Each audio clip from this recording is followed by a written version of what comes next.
दोस्तों, डर तो सबको लगता है, ये बिल्कुल सही है, लेकिन सत्ता में बैठे हुए लोगों को भी डर लगने लगे, ये थोड़ा सा अजीब बात हो जाएगा। लेकिन हो यही रहा है, सत्ता में बैठे हुए लोगों को अब डर लगने लगा है कि कहीं बड़ा प्रोग्राम सक्सेस ना हो जाए।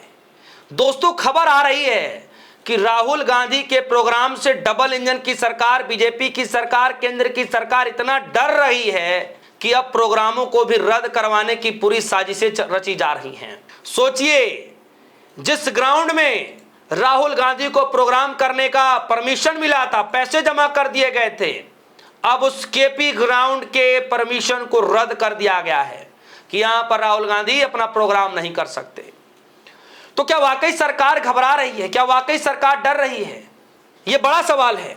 इसीलिए मैंने आपसे कहा कि डर तो सबको लगता है, लेकिन सत्ता में बैठे हुए लोगों को डर लगने लगे, यह थोड़ा सा हैरानी करने वाली बात है। लेकिन जब सामने वाला व्यक्ति राहुल गांधी जैसा हो तो डर होना भी वाजिब है। अब जरा मैं खबर पर आपके लिए चलता हूं, जरा इस खबर को देखिए, आज तक की खबर है और खबर में लिखा है, प्रयागराज में राहुल गांधी का छात्रों की गूंज कार्यक्रम, 8 अगस्त को 1.5 लाख यानी 1.5 लाख से अधिक युवाओं का पंजीकरण का दावा। राहुल गांधी के छात्रों की गूंज कार्यक्रम को लेकर कांग्रेस ने प्रयागराज में तैयारियां तेज कर दी हैं। यह कार्यक्रम 8 अगस्त को केपी ग्राउंड में होगा, जिसमें 1.5 लाख से ज्यादा छात्र और युवा रजिस्ट्रेशन कर चुके हैं। यूपी कांग्रेस अध्यक्ष अजय राय ने कहा कि अभिभाषण ये अभियान कोटा से शुरू होकर के अब राष्ट्रीय आंदोलन बन चुका है, जिसमें पेपर लीक, बेरोजगारी और भर्ती में गड़बड़ी जैसे मुद्दे भी उठाए जा रहे हैं। दोस्तों, कल तक तो ये खबरें चली कि 1.5 लाख से ज्यादा के पंजीकरण हो चुके हैं, लोग और आएंगे, छात्र और बढ़ेंगे। जाहिर तौर पर छात्रों की आवाजाही होगी, छात्रों की हुजूम वहां पर जरूर लगेगा, क्योंकि छात्रों से जुड़ा हुआ मसला है, पेपर लीक से मसला है, बेरोजगारी का जुड़ा हुआ मसला है, ये सारे मसले जो है वहां पर उठाए जाते हैं। कल तक तो ये खबरें चली कि भाई केपी ग्राउंड में, प्रयागराज के केपी ग्राउंड में राहुल गांधी को परमिशन मिल गई है। रात होते होते ये खबर आई कि जो केपी ग्राउंड की जो परमिशन मिली थी उसको रद्द कर दिया गया। जी हां, ये खबर निकल कर आई। अब सवाल यह है कि क्या सरकार वाकई इतना डर रही है कि राहुल गांधी के एक प्रोग्राम को सही ढंग से होने देना नहीं चाहती है?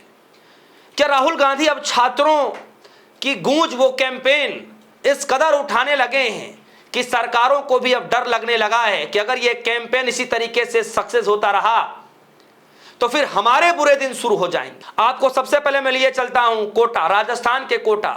जब राहुल गांधी ने छात्रों की गूंज कैंपेन की जब शुरुआत की तो जानते क्या हुआ था? वो जो पोस्टर, बैनर जो लगाए गए थे सड़कों पर, उसको हटवाए जाने शुरू कर दिया। यानी प्रोग्राम कल है और आज ठीक 12 घंटे पहले पोस्टर, बैनर हटवाना शुरू कर दिया गया। ये डर नहीं है तो क्या है? वहां भी प्रोग्राम को रोकने की कोशिश की गई, और तो और कई जगहों से खबरें निकल कर आई कि कई इंस्टीट्यूशनों में जाकर के, कई जो है छात्रों के बीच में जाकर के ऐसे ऐसे लोगों को भेजा गया कि आप राहुल गांधी के उस प्रोग्राम में नहीं जाएंगे, यानी डराने की कोशिश की जा रही थी। ये भी खबरें निकल कर आई। लेकिन फिर भी छात्रों का हुजूम, छात्रों का जमावड़ा जमकर देखने को मिला। राहुल गांधी की शानदार एंट्री हुई और वहां से उस कैंपेन की शुरुआत हुई और सक्सेस रहा। दूसरा जो छात्रों की गूंज कैंपेन जो स्टार्ट हुई, वही उत्तराखंड के अंदर, वो उत्तराखंड के अंदर हुआ। और किस तरीके से उत्तराखंड के अंदर राहुल गांधी ने जब छात्रों की गूंज कैंपेन स्टार्ट किया तो ठीक एक रात पहले वो जो ग्राउंड बुकिंग की गई थी, बुकिंग से भी ज्यादा अमाउंट राहुल गांधी कार्यकर्ताओं ने दी, कांग्रेस पार्टी कार्यकर्ताओं ने दी, राहुल गांधी के बब्बर शेरों ने दी। लेकिन इसके बावजूद भी उस ग्राउंड को फिर से रद्द कर दिया गया, ये कह करके कि ये ग्राउंड खाली नहीं है। जबकि देर रात जाकर के जब लोगों ने देखा तब पूरा ग्राउंड खाली पड़ा था। जब दिल्ली से सारे ट्रक भर भर के जब सारे सामान वहां पर पहुंच गए तो देर रात, एक रात पहले ये कह दिया गया कि भैया ग्राउंड खाली नहीं है, ग्राउंड खाली नहीं है, तो यहां पर परमिशन नहीं मिलेगी। उस परमिशन को भी रद्द कर दिया, यानी पहले परमिशन थी, रद्द कर दिया गया। और वहां पर हुआ क्या? वहां पर जिस तरीके से जब दूसरे स्थान पर जब राहुल गांधी ने जब प्रोग्राम किया, भारी बारिश के बीच लाखों लोगों का जमावड़ा आ पड़ा। बारिश से भीगते हुए लोगों ने राहुल गांधी के भाषण को सुना। जी हां, भीगते हुए गए, प्रोग्राम में शामिल हुए। हजारों की तादाद, लाखों की तादाद में पब्लिक वहां पर उमड़ पड़ी। देहरादून की मैं बात कर रहा हूं, अभी हाल ही में हुआ, वहां भी सक्सेस हुआ। वहां भी रोकने की कोशिश की गई, फ्लॉप हो गए। कोटा में भी कोशिश की, वहां फ्लॉप हो गए। और अब चूंकि 8 अगस्त को यानी ठीक 2 दिन के बाद राहुल गांधी प्रयागराज जा रहे हैं और वहां पर छात्रों की गूंज कैंपेन स्टार्ट करने जा रहे हैं। वहां पर भी तीसरी जनसभा करने जा रहे हैं, जो कि छात्रों से मुलाकात करेंगे, डायरेक्ट संवाद करेंगे। क्योंकि राहुल गांधी ने कहा है कि वहां पर मैं एक और बड़ा खुलासा करूंगा, पेपर से जुड़े हुए, छात्रों से जुड़े हुए मसले को लेकर के एक बड़ा नया खुलासा करूंगा। कोटा में भी खुलासा किया, देहरादून में भी खुलासा किया और अब प्रयागराज के अंदर भी कह रहे हैं कि मैं खुलासा करूंगा। और इतनी घबराहट हो गई दोस्तों कि केपी ग्राउंड में जो बुकिंग किया गया था उस ग्राउंड को ही, उस परमिशन को ही रद्द कर दिया गया ताकि राहुल गांधी का प्रोग्राम ना हो सके। यह हालत हो गई है। सुनिए कांग्रेस पार्टी की जो प्रवक्ता हैं, सोशल मीडिया हेड सुप्रिया सिनेत क्या कह रही हैं, उसके बाद अजय राय जी क्या कह रहे हैं, सुनिए। नरेंद्र मोदी जी राहुल गांधी जी से दहशत में तो रहते हैं और इसका सबूत वो बार बार देते हैं। प्रयागराज में छात्रों की गूंज कार्यक्रम की परमिशन मिल गई थी, फिर एकाएक वो परमिशन कैंसिल क्यों कर दी गई? मोदी जी ना संसद आने की हिम्मत रखते हैं, ना छात्रों से संवाद की हिम्मत रखते हैं। बस बैठे बैठे इंस्टाग्राम पर अजीबोगरीब वीडियो बनाते हैं जिसके जबरदस्त मीम बन रहे हैं।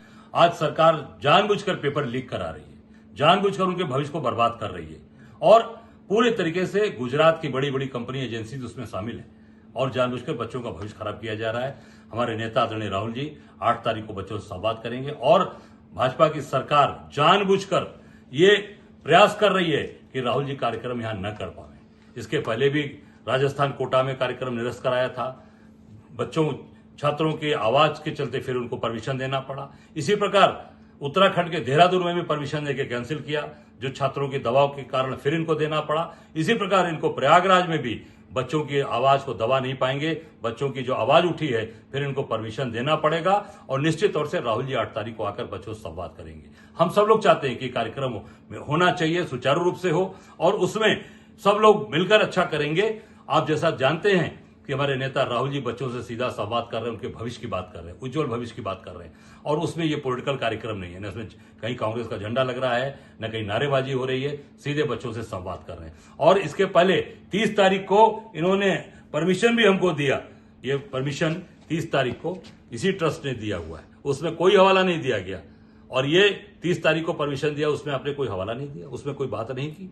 और जहां तक मेरी जानकारी है कि ये जगह ये पूरी तरीके से ये शादी विवाह के लिए भी देते हैं, वहां मंगलिक कार्यक्रम, अन्य कार्यक्रम, ये स्पोर्ट्स का भी स्थान है।